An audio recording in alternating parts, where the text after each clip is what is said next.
Empieza la temporada de resfriados. Con la bajada de las temperaturas, la vuelta al cole y a la rutina, llegan también la congestión nasal o el dolor de garganta. Muy buenas tardes, y lo que comienza en un par de días, el miércoles, es una nueva campaña de vacunación en Castilla y León. Para hablar de virus respiratorios, de gripe y de coronavirus, estará hoy con nosotros en unos minutos el virólogo Ortiz de Lejarás.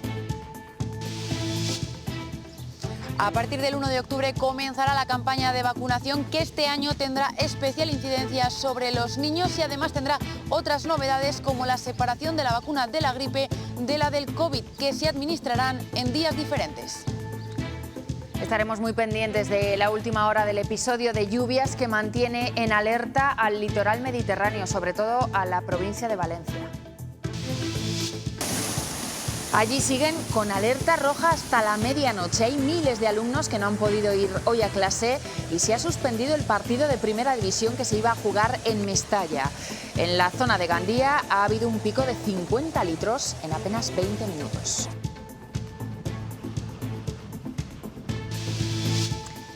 Y estaremos en Segovia con los vecinos de La Pinilla y de Río Frío de Riaza, que ayer fueron desalojados por un incendio que llegó de la provincia de Guadalajara. La situación está más tranquila, pero el fuego sigue activo.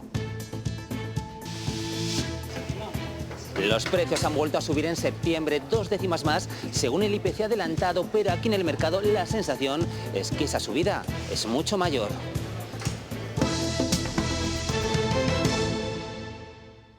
Un poco de catarro sí he tenido yo, bueno, y tengo también algo, pero vamos, no sé si será debido al clima o qué. Calor, frío, calor, pues a lo mejor sí.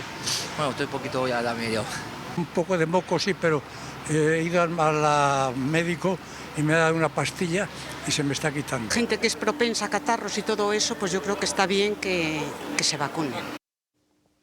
Es un clásico cuando acaba el verano, comienza la época de resfriados y de catarros. Es difícil no coincidir con alguien que lo haya pasado o que lo esté sufriendo ahora mismo. Sin embargo, la circulación de la gripe todavía es muy baja en Castilla y León. Esta semana empieza la campaña de vacunación y llega con novedades. También afectan a la vacuna del COVID. A partir de este miércoles comienza la campaña de vacunación, primero para los grupos de riesgo, las personas que se encuentran en residencias de mayores, las embarazadas y los niños, y ya será a partir del 14 de octubre cuando comience la vacunación general, siempre y cuando se pida cita previa de forma presencial, por teléfono o a través de la aplicación de SACIL. Este año la campaña cuenta con varias novedades, una de ellas es la separación de las vacunas de la gripe y del COVID. Se administrarán en días diferentes. También se prestará especial atención en la vacunación de los niños, que se amplía hasta los 8 años, cuando antes era hasta los 5. Y en el caso de la vacuna del COVID se eleva la edad y se suministrará especialmente a los mayores de 70 años. Este año la campaña trae novedades. Se amplía, por ejemplo, la edad de vacunación frente a la gripe en niños. Responde a criterios epidemiológicos y de salud pública. Este grupo presenta una alta incidencia de la enfermedad y contribuyen de manera activa a la transmisión del virus. Además, la vacuna contra la COVID-19 se va a administrar a la población de más de 70 años frente a los 60 de las campañas anteriores. Se ha decidido que esa franja de población más vulnerable, por encima de los 70 años, con más carga de cronicidad, sea la que reciba la vacunación. Sanidad ofrece también la vacuna contra la bronquiolitis por VRS a personas vulnerables y separa la vacunación frente a la gripe de la COVID. Por lo que en esta primera campaña se administrarán las vacunas en 2 visitas a los centros. La Consejería de Sanidad destinará 8,7 millones de euros para la compra de las vacunas y vuelve a hacer un llamamiento a la población diana. Quiero hacer un llamamiento a los profesionales sanitarios y sociosanitarios para que se vacunen, ya que con la vacunación se disminuye la transmisión del virus. Porque dicen, el beneficio siempre es superior a los riesgos. Aumentan los contagios en esta última semana y entre ellos de COVID, que aunque ya no es una emergencia global, sigue estando entre nosotros. Como saben, los síntomas son muy parecidos a los de la gripe, aunque una nueva variante podría estar detrás de este aumento. En Castilla y León el índice sigue siendo muy bajo, aunque el índice reproductivo, que es el que indica la tendencia que va a seguir el virus, es muy elevado en algunas provincias. A día de hoy hay 106 pacientes hospitalizados por coronavirus, 4 de ellos en la UCI.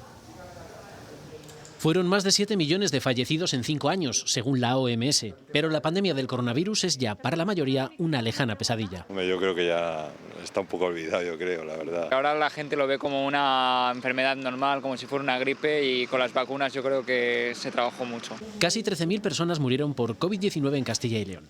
A día de hoy ni Estado ni comunidad informan de los fallecidos en lo que va de 2025. Y es que la sociedad pasa página, aunque sin olvidar. Sí, claro, lo hemos perdido miedo, pero también depende de las edades.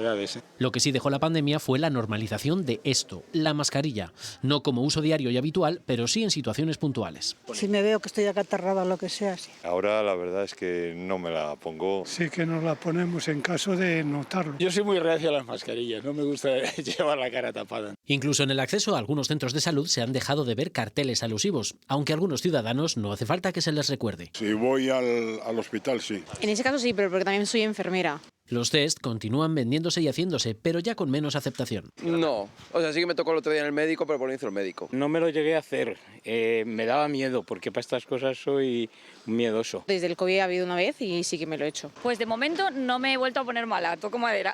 El otoño ya está aquí y seguro que esta imagen volverá a verse de forma más frecuente. Se lo decíamos al principio, para seguir profundizando en este tema hoy vamos a hablar con el que fuera durante años el director del Centro Nacional de la Gripe. A esta hora saludamos al virólogo Raúl Ortiz de Lejarazu. Muy buenas tardes. Hola, buenas tardes. Bueno, acabamos de contar que esta misma semana empieza la campaña de vacunación en Castilla y León y llega con un número de contagios de gripe todavía muy bajo, pero con muchos casos ya de catarros y de resfriados. Y es algo que asociamos normalmente a la llegada del frío, pero que no siempre está tan estrechamente vinculado, ¿no? No, yo creo que los virus se reparten a los humanos. Los virus respiratorios son muy competitivos entre sí y por eso los picos de los virus respiratorios nunca coinciden, ni durante la pandemia ni después de la pandemia. Siempre ha habido un pico para la gripe diferenciado del pico de virus respiratorio sincitial, que habéis hablado con ellos, pues no podía ver las imágenes desde aquí, o de otros virus que probablemente ahora pues sean rinovirus, lo cual no quiere decir que algunos de esos catarros por rinovirus pueden ser más graves. De hecho, sabemos que son más graves. En general, las epidemias de virus respiratorios van como si fueran ondas una detrás de otra, que cubren desde el otoño hasta finales, ya muy finales del invierno y inicios de la primavera. Y hay algunos, por ejemplo, COVID, que lo habéis dicho vosotros, que ahora sigue un comportamiento absolutamente anormal. El virus, como habéis dicho, sigue entre nosotros, pero parece que está repartiendo su carga de enfermedad a lo largo de todo el año. Eso sí, ha habido un incremento aproximadamente desde los meses de verano hasta aquí, muy bajo comparado con otras veces, pero eso hace que determinadas personas tengan que ser ingresadas en la UCI, incluso que haya fallecidos por COVID todavía. Es decir, estamos en cifras normales si hablamos de coronavirus, pero nos comenta usted que todavía hay casos puntuales que siguen comportando gravedad para determinados pacientes. Efectivamente, pero las cifras, ya te digo, son un poco más elevadas que las que había, por ejemplo, en el mes de abril o en el mes de mayo. Lo que pasa es que esto que tenemos ahora, que habéis dicho que hay un incremento, no es un incremento importante de casos, es un incremento que está muy repartido en el tiempo. Por lo tanto, lo que pasa con COVID es que no sobrecarga tanto la sanidad pública, pero sí que afecta a las personas, porque a las personas que se ponen enfermas con COVID y que tienen, por ejemplo, pues más de 70 años o más de 75 años, pues puede haber mucho más riesgo de complicaciones. En unas semanas, señor Lejarazu, sí que ya estaremos hablando de un número de contagios considerable de gripe. No sé si podemos prever cómo se presenta la campaña este año. Esa es la pregunta del millón de todos los años y es muy difícil. Por eso existen los centros de gripe, precisamente para vigilarlo. Pero creo que la estrategia que está teniendo nuestra comunidad, igual que otras, de empezar a vacunar a los niños, es muy importante. Primero porque los niños son uno de los grupos que nos anteceden en la gripe. Cuando nosotros en el centro vemos que hay una semana de casos ya con mayoría de niños, ya sabemos que la epidemia de gripe va a empezar probablemente en la siguiente semana o en la siguiente. En 2 semanas tenemos ya el inicio de la epidemia de gripe. Y luego los niños la transmiten a los mayores y además los niños se hospitalizan con mucha frecuencia. La gente no sabe que, por ejemplo, los niños menores de 5 años, y especialmente por debajo de 3, se hospitalizan en la misma proporción, es decir, tienen la misma tasa de hospitalización que las personas mayores de 65 años. El problema es que la mortalidad en los mayores de 65 es muchísimo mayor que en niños, pero hay niños en España que mueren de gripe todos los años. La campaña de vacunación ha llegado este año con algunas novedades a Castilla y León. Por ejemplo, se amplía precisamente la edad para los niños hasta los 8 años, estaba ahora en 5. Y en el caso de la vacuna del COVID, se administrará esta vez a la población de 70 años o más. Hasta ahora el tope estaba menor, en los 60.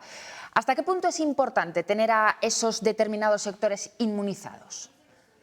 Pues mira, es muy importante. En el caso de COVID, es que a partir de 65 años y sobre todo de 70, por supuesto, la probabilidad de tener una enfermedad crónica, aunque sea no diagnosticada, es muy alta. Por lo tanto, cuando estamos vacunando con ese criterio de edad por encima de 70, a mí no me gusta mucho. Yo preferiría que estuvieran 65, pero bien, lo cortés no quita lo valiente y hay que, digamos, racionalizar el gasto público.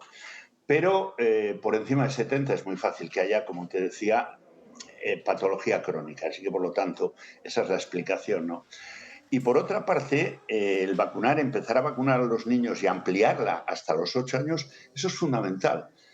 Fíjate bien, la OMS en 2012, es decir, hace 13 años, recomendó vacunar a los niños desde los 6 meses, a los bebés, a los lactantes, hasta los 5 años, menos de 5 años de edad, 59 meses de edad.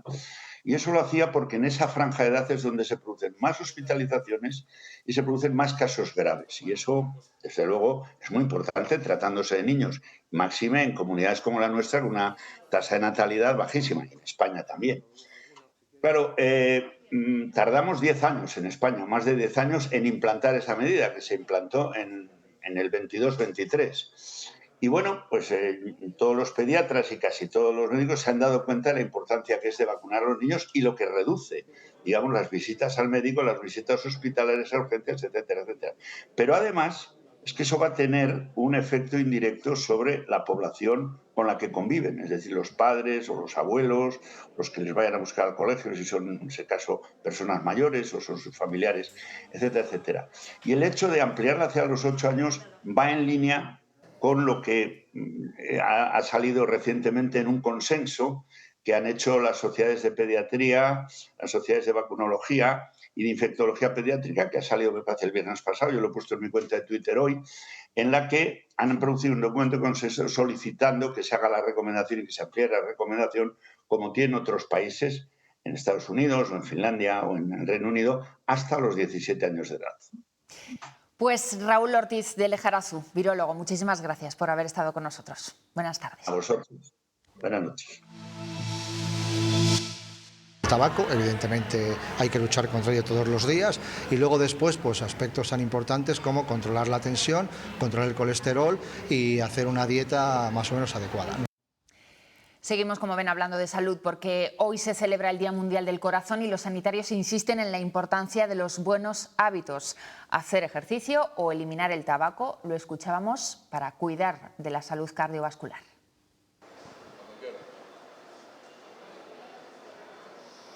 11 pacientes trasplantados del corazón han compartido hoy su experiencia sobre cómo fue aquella operación y cómo ha sido su vida posterior, porque recordemos que las enfermedades cardiovasculares son la principal causa de muerte en el mundo. Por eso es tan importante la prevención y tan importante que nos cuenten su historia.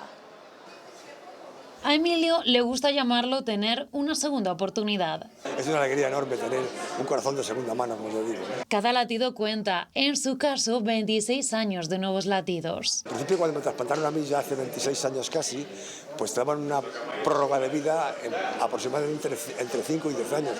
Cosas tan simples o que creemos insignificantes son las que ellos vuelven a sentir. Simplemente sudar por hacer ejercicio, que antes del trasplante no podía ni muchísimo menos, pues una sensación absolutamente gratificante. Su trasplante fue en la decisión final. Yo me operaron de corazón 5 veces antes de llegar al trasplante, entonces digamos que ya era una opción esperada por mí, ¿no? Él y otras 10 personas que cuentan cómo fue aquello de volver a abrir los ojos y sentir que un corazón latía dentro. Hemos hablado de gratitud, hemos hablado de vida nueva.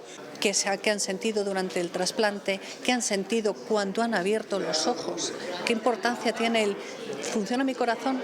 Importante para prevenir cualquier enfermedad cardiovascular es llevar una vida y unos hábitos saludables. Hábitos higiénico-dietéticos adecuados, haciendo ejercicio, evitando todos aquellos tóxicos, tabaco, entre otros el más importante. Hoy ellos viven su vida y solo les queda decir gracias.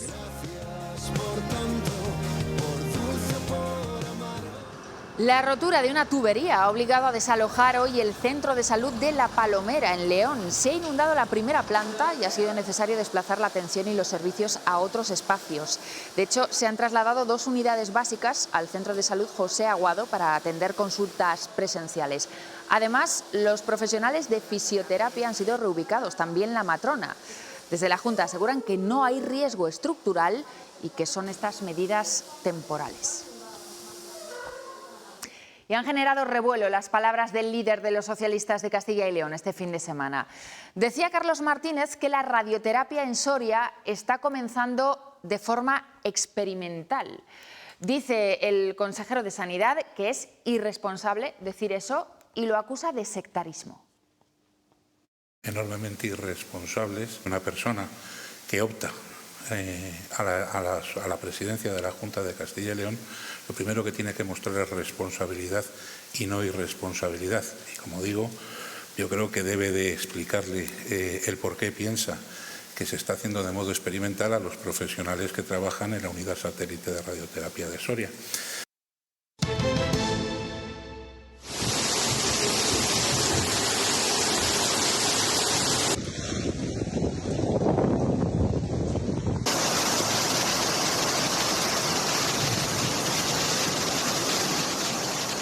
Son algunas de las imágenes que nos está dejando una jornada pasada por agua en el Mediterráneo. Ciudades como Gandía han registrado más de 200 litros por metro cuadrado. Hasta esta medianoche siguen activados los avisos en el Mediterráneo por fuertes lluvias. En la provincia de Valencia son de color rojo. Las localidades que ya sufrieron hace meses el paso de la Dana miran al cielo con muchísimo temor. Hoy miles de alumnos se han quedado sin ir a clase y muchos ciudadanos han sido extremadamente precavidos esta vez. Son imágenes que ya hemos visto otras veces y que nos traen recuerdos traumáticos, remolinos y calles convertidas en ríos. Diluvia en Cullera. Esta localidad de Valencia se ha llevado hasta el momento lo peor de una nueva Dana. Los colegios han cerrado hoy y así seguirán mañana en una veintena de localidades y en varias zonas de Valencia capital. Toda precaución parece poca. Es todo precaución, pero claro, hemos pasado del nada al todo. Bien lo saben en Aldaya, donde el barranco de la Saleta ya se desbordó anoche. 57 litros por metro cuadrado en solo 35 minutos. Mi hija ya se desmayó cuando oyó la alarma, se nos desmayó porque entró en pánico. Pues con un diazepam detrás de otro. Hasta 11 carreteras secundarias de Valencia y Castellón están cortadas esta tarde. A pesar de la alerta, los modelos van arrojando informaciones muy cambiantes que desconciertan a los meteorólogos. Finalmente, la gran tromba prevista para Valencia ha sido mucho menos intensa. Por si acaso, la Federación Española de Fútbol ya ha decidido que esta noche no se juega en Mestalla. El Valencia-Oviedo se aplaza hasta mañana, si el tiempo lo permite. Y así llovía ayer en otras zonas de la Comunidad Valenciana y de Cataluña. Algunos barrancos se desbordaban. En Aldaya cayeron 57 litros por metro cuadrado en apenas media hora y hoy amanecían recogiendo lodo en las zonas más bajas del municipio. Ahí lo ven. También especial vigilancia en el Barranco del Pollo, donde hace tan solo 11 meses la situación fue crítica. Lo cierto es que este episodio de lluvias está muy localizado en el este peninsular y ya mañana va remitiendo. Sergio Hernández, ¿qué nos espera en las próximas horas? Pues esos avisos rojos van a seguir hasta la medianoche, María. A partir de ahí empezará a remitir la situación, pero primero vamos a hacer un repaso de lo que han sido estas últimas horas en cuanto a acumulados de precipitación. Afortunadamente no se han cumplido los peores pronósticos, aún así son cantidades bastante elevadas. 225 litros en Gandía, 234 en Bars, por encima de los 200 también en Eslida y también al sur de la provincia de Tarragona, tanto en el Salfax como en Amposta, con 214 y 276 litros respectivamente. Y para mañana martes ya va amainando la situación, esos avisos descienden de categoría, serán ya de color naranja en todo el litoral de Valencia, de Alicante, también en Murcia y en el archipiélago balear, con cantidades que podrán llegar a superar los 80 litros por metro cuadrado. En Castilla y León, ni rastro de la inestabilidad. Los episodios de fuertes lluvias que están afectando al Mediterráneo no lo hacen en el occidente de la península ibérica y no se esperan, en este caso, en el de Castilla y León, precipitaciones durante esta semana. Incluso, es más, las temperaturas estarán por encima de lo que se espera para estas fechas del año, superando en algunos casos los 25 grados y lugares como Ponferrada, donde se alcanzarán hasta los 28 este próximo jueves. En cuanto a las mínimas, siguen frescas, sí, pero se irán recuperando. Sí que ha llovido en las últimas horas en Castilla y León, ha aumentado la humedad y eso ha favorecido la extinción del incendio que ha cruzado este fin de semana desde Guadalajara a la provincia de Segovia. Sigue activo en nivel 2, pero bastante acotado. El incendio está estabilizado, pero de momento no se puede dar por controlado porque todavía quedan puntos calientes en zonas de difícil acceso, donde es difícil trabajar y donde se avanza muy lento. En cualquier caso, las condiciones meteorológicas han sido aliadas en la jornada de hoy y se ha avanzado más de lo que estaba previsto. Y así se espera también para la noche, porque la humedad relativa del aire puede alcanzar el 90 o incluso el 100%, y esto será también un tanto a favor de los efectivos que trabajan en extinguir este incendio que ha afectado a unas 200 hectáreas en la Sierra de Ayllón, en el municipio de Cerezo de Arriba. Para rebajar el nivel de gravedad, que se mantiene en el 2, habrá que esperar a la decisión conjunta con el puesto de mando en Castilla-La Mancha. La situación ha mejorado bastante, según lo que preveíamos. La situación meteorológica nos ha acompañado. Hemos tenido medios suficientes para poder realizar los trabajos. Sí que es cierto que hay zonas de muy difícil acceso y que se va muy lento, y por eso no podemos dar por controlado hasta ahora el incendio, pero la situación es mejor que la de ayer y esperemos que mañana sea un poquito mejor que la de hoy. Cierto respiro para los vecinos de Riofrío de Riaza. Comienzan a regresar a sus casas de las que les desalojaban en la madrugada del domingo, en plenas fiestas patronales. Ver el fuego mientras escuchábamos la música, yo me sentía como el capitán del Titanic. Primera vez que no ha habido nadie viviendo en Riofrío. Se han salvado, no el pueblo, la comarca. Ya está controlado todo, gracias a Dios por la lluvia. Eso que ha salvado un poco, sí, y ya está. La rutina. Han sido largas horas también para los residentes de la urbanización de La Pinilla y los trabajadores de la estación de esquí, donde las llamas se quedaban a 700 metros de las primeras casas. Una sensación de angustia porque estaba muy cerca. Ves que lo pierdes todo y hubiera sido pues el caos de la estación, el que se nos hubiera quemado alguna instalación de los remontes. Aunque lo peor parece haber pasado, sus miradas siguen puestas en la cumbre, donde los efectivos continúan trabajando para dar por extinguido el incendio. Y tiene un riesgo de reproducción importante, por tanto está en vía de enfriamiento. Afortunadamente, gracias a la labor rápida y muy potente del operativo, se logró atajar lo que venía pues con mucho riesgo desde Castilla-La Mancha. Más cosas. Castilla y León cuenta con casi 7.000 guardias civiles desplegados por todo el territorio y de ellos 56 están especializados en vigilar y proteger el campo y las explotaciones agrarias. Ellos conforman el llamado Grupo Roca. En las Cortes de Castilla y León hoy se ha aprobado, sin el apoyo del PSOE, pedir al Gobierno que se refuercen las plantillas y se garantice la seguridad en el medio rural. En Rueda, Valladolid, alzaron la voz. Tras una ola de robos, se llevaban cobre, baterías, equipos electrónicos. Meses después, el debate sobre la inseguridad en el campo. Porque el problema no es de la Guardia Civil, recalcar que es la falta de efectivos. Llega a las Cortes. Y sigue habiendo robos y sigue habiendo hurtos. Ese mundo salvaje no se comparece con la realidad. No podemos generar ansiedad solo porque buscamos un rédito electoral. No es un episodio aislado, un síntoma de que los pueblos quedan demasiadas veces abandonados a su suerte. Para pedirle al Ministerio del Interior más guardias civiles. El Gobierno de España está desplegando agentes y continúa reforzando las plantillas. La situación por la que atraviesa la Guardia Civil en toda España es lamentable. Los datos son contundentes, es como la prueba del algodón, que no engaña. Por un gobierno que les acosa, que ignora sus demandas, que les maltrata, suprimiendo unidades. La proposición de Vox, modificada en comisión con una enmienda del PP, servirá también para exigir la equiparación salarial y la declaración de profesión de riesgo, pero sobre todo que atiendan al medio rural y así mantenernos entre los territorios más seguros y disuadir la delincuencia.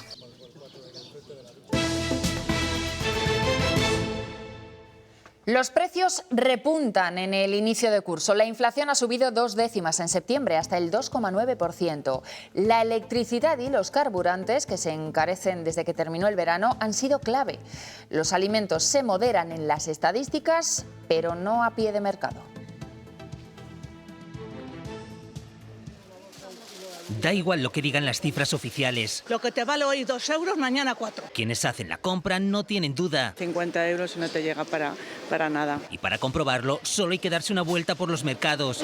Los precios... un poco caros. Llenar nuestra cesta de la compra es hoy un 34% más caro que en 2019. Y los sueldos pues siguen igual. Pero, ¿en qué alimentos se ha notado especialmente ese encarecimiento? Carne y el pescado, fruta y la verdura. Todo, prácticamente. Paramos en la carnicería. Todas las semanas nos pasan los precios de las terneras y todas las semanas sube. Pero es que la carne de cerdo y también la de ave han subido en los últimos 6 años más de un 30%. Ni parece que vayan a parar de subir. Siguiente parada. Pues muy bien.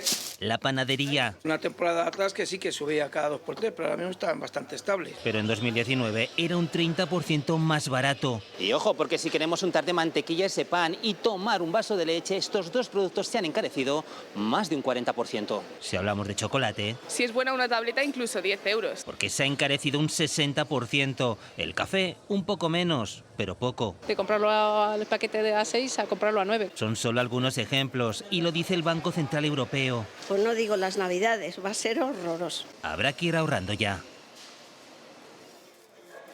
La ley de desperdicio alimentario pretende desde abril reducir la cantidad de comida apta para su consumo que acaba en la basura. Y para ello, las empresas estarán obligadas a diseñar planes de prevención y fomentar la donación. Entendemos que las empresas lo primero que quieren hacer es reducir costes, y una de las reducciones de costes más importantes es la reducción de ese despilfarro alimentario. Las sanciones a quien no cumpla pueden ascender hasta el $500.000 euros, y para que sepan cómo aplicarlo, COE ha acercado a las pymes toda la información necesaria.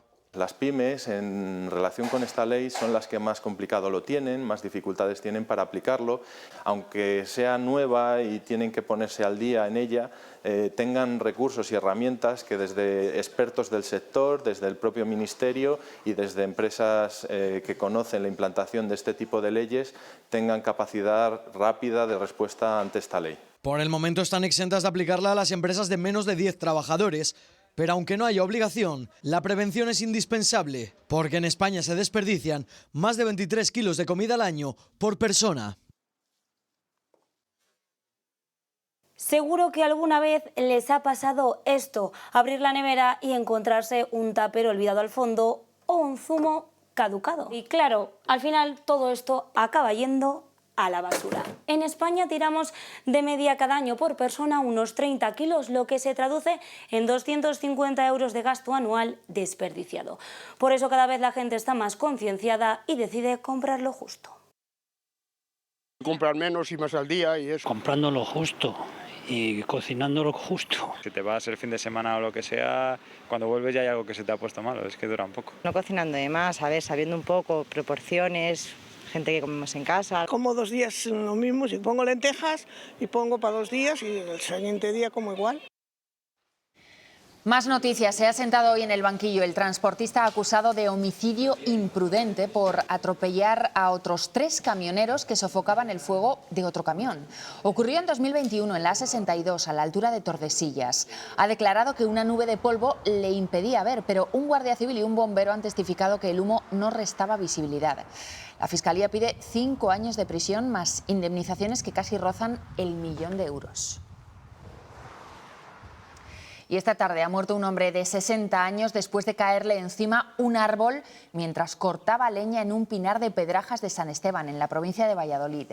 El 112 recibía una llamada alertando del accidente. El personal sanitario ha confirmado el fallecimiento del hombre allí mismo. En Unicaja te ayudamos a destapar el potencial de base que llevas dentro. Unicaja. Te atreves y la vida se abre. Siguen los avances para la plena implantación de Bustil. Se han instalado 20 marquesinas inteligentes y paradas con información en tiempo real. El consejero de Movilidad reconoce fallos en algunas líneas, como Salamanca-Zamora, pero asegura que ya se están ajustando. De transporte también ha hablado el diputado nacional del Partido Popular por Ávila. Héctor Palencia asegura que si el Gobierno central quiere rendirse, su formación no. Por eso han presentado una serie de transaccionales a la ley de movilidad. Está desapareciendo las paradas de la alta velocidad, va a desaparecer las paradas de bus con el mismo razonamiento, que es acortar tiempos y ganar competitividad. Nos conocemos el cuento de Óscar Puente para atacar al mundo rural en Castilla y León.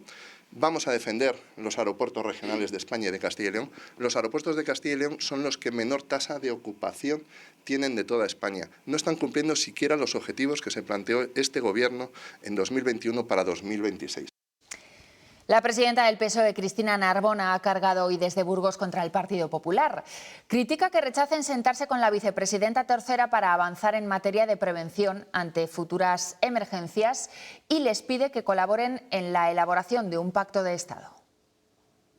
Exigiría al Partido Popular que deponga esa actitud tan negativa y que sea capaz de plantear sus propuestas y de tener un diálogo para que el año que viene, si es posible, se hayan podido implementar medidas en todas partes que eviten el sufrimiento que se ha vivido. Donald Trump es prácticamente el único líder occidental que posa con él en público. El presidente de Estados Unidos ha recibido al primer ministro de Israel, a Benjamin Netanyahu, en la Casa Blanca. Han hablado del plan de Trump para alcanzar un acuerdo de paz en Gaza y del futuro de la franja, donde hace unos meses, recuerden, ambos sugerían construir un complejo turístico allí.